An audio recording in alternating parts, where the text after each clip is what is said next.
gid na yan. Mamisita na babae lugar. Mabot man gid ang panahon. Tanawa gani karon na may mga babae karon nga agpuli na sa lalaki.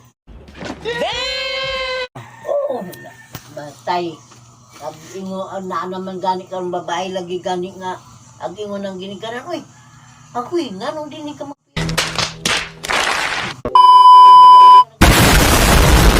na unsa man Nato na dito sa konde. Na naman gani ang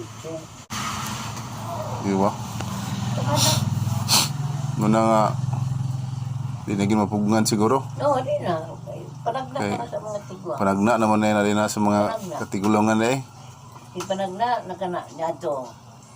Muabot ang panahon nga ang mga tigwang pensyonan. Mapensyonan yun. Oo. Tanawa karon, na pensyonan ng mga tigwang o ibang trabaho. Oh my God! Wow! Kami ang nakasapon nga nakatilaw mi.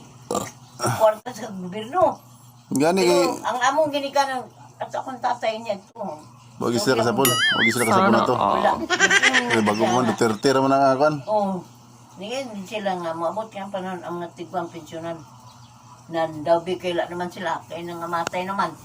Huwag sila katilaw. Kami na hinuon. Tama no, nakakuan. Kami na hinuon karon. Natag na ambiya na nila. Ganong pensyonan man, wala may trabaho, wala mga it-it. Di para privilege sa lang na para sa mga Oo, na. Kay kanya kapasidad.